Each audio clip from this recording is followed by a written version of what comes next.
Hey guys, it's Karsh from OneTap. So today I'm going to be talking about what are lists. So at the end of the day, it just really comes down to how you organize attendance. So imagine you just have like a sign-in sheet for your class or for your course or literally for an event, right? So a list is just a digital version of that. So now that gets into the topic of like how do we like what do we create lists for and when do we create lists? So at the end of the day, you can create lists for classes, courses, sign-in sheets, events, visitor logs, and more. Just anything that anything that that you want to however you want to organize your attendance at the end of the day. So for example, I'm gonna go ahead and like create a list right now for a art class, okay? And when you talk about like creating a list, either we can do it for like a specific section for each class for a specific day. That's how we recommend doing it. We recommend doing it by depending on how what type of information you want to track and like how you want to organize it. So let's say for example, like we definitely recommend having one list for each day. So it's not like you're having this giant list across like 7 days or a month or something like that.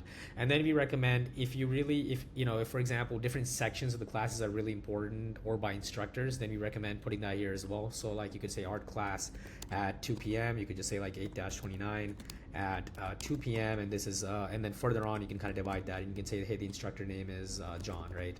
John's class. But for this example right now, just to keep it simple, I'm just going to say art class and I'm just going to say, okay, this is for attendance, my students, and this is on 8/29, which is today right now. And then the thing is, you can also turn on recurring lists. So recurring lists will like let you have like schedules and stuff like that, so you can have like multiple days.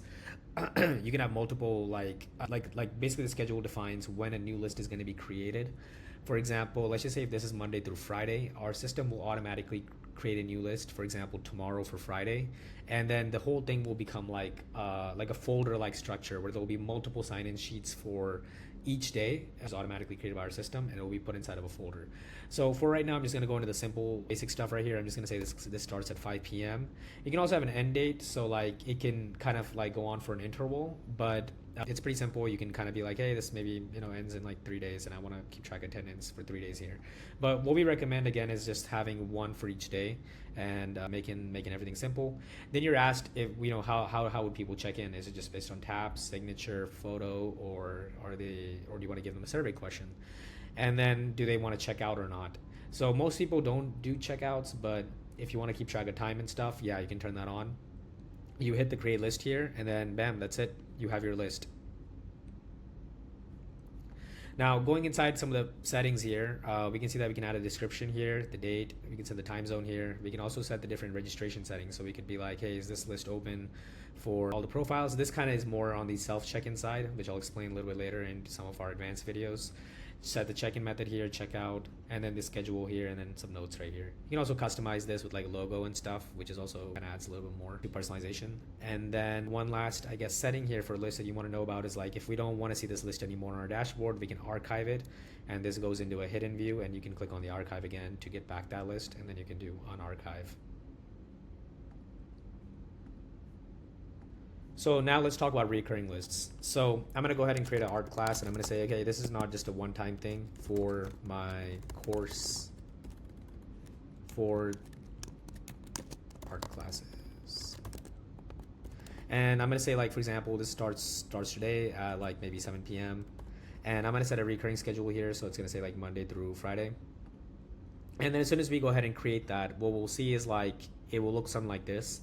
So I already have one created here for art class. So what's going to happen is that as soon as you create a new list, the very first thing you're going to see is just like the parent list right here, and you're going to see the very first child list that's automatically created by our system. So the way it's meant to be used is that the parent list right here is like kind of like the template. This is where like kind of like the roster lives. So like if you have like, for example, 13 people visiting, you want to go inside the parent list right here and you want to add all those people in here.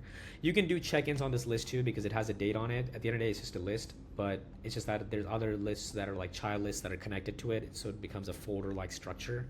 And these were automatically created by our system based on the different days, based on the schedule. So like for example, tomorrow we'll make a new one for August 30th, and today we can see one that so we can see that on 29th. There's one right here for today.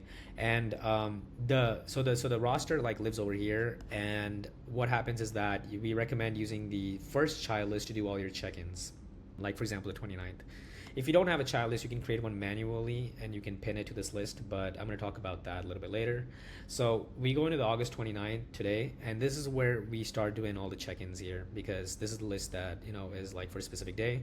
And then two more settings that one setting that you want to know about is like when you go into settings here, there's a setting for recurring list called auto add profiles. What that does is like if you, for example, have a roster of like 13 people that you added into this list, okay, by add profile, and let's just say like person number 14 joins the list, it will automatically add that person into the parent list, so that way it's copied over into every single day. So what our system does is based on the schedule that you define, like the midnight of, what it will do is it will look at the parent list and it will say, hey, I've got 13 people in here. I'm just going to take all those people and copy their names into a new child list. I'm going to say it's August the 30th. And then talking about how you can manually, for example, add a list into this folder. So let's just say if I had an art class and that was just like an ad hoc art class, right? It was just like it was just spontaneous. So I'm just going to say like art class like 829. And let's just say like, this list is already created, but I'm just going to say like, for example, like period, like session B. For example, it was just like, we had session B that happened. It was just spontaneous. Then I give it a date. So for example, I'm going to say, okay, maybe this happened like at 3 p.m. Normally it happens it says here it happens at 6:32 p.m., but it just happened at 3 p.m. And I'm going to just say continue. And I'm going to create this list just like normal. And what we can do is we can add people into the list. For example, like I'm going to add like Caleb and Brown into this list, and then I'm going to do check-ins. I was like, hey, only 2 people came in. Now, what I want to do is I want to add this list into the folder here, into the art class. So what I'll do is I'll hit settings, and then I'll say recurring list, and I'll say pin to existing recurring list. And I'm going to select art class. Now what will happen is that if we click on art class, we're going to see that, okay, we got 829 and we got session B. And at the end of the day, it just kind of became a folder-like structure.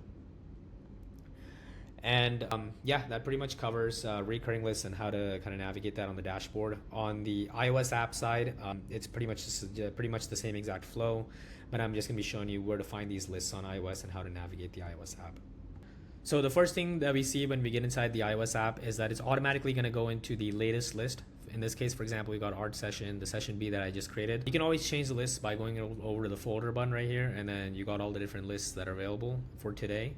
So the upcoming tab is super important. You can go into the past and you can look at the past lists.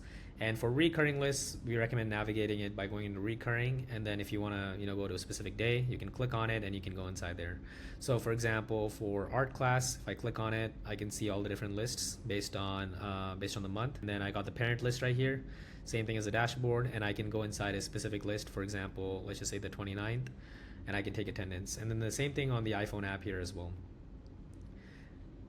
Yeah, that's pretty much it for lists. Let us know if you have any questions. Always here and always happy to help.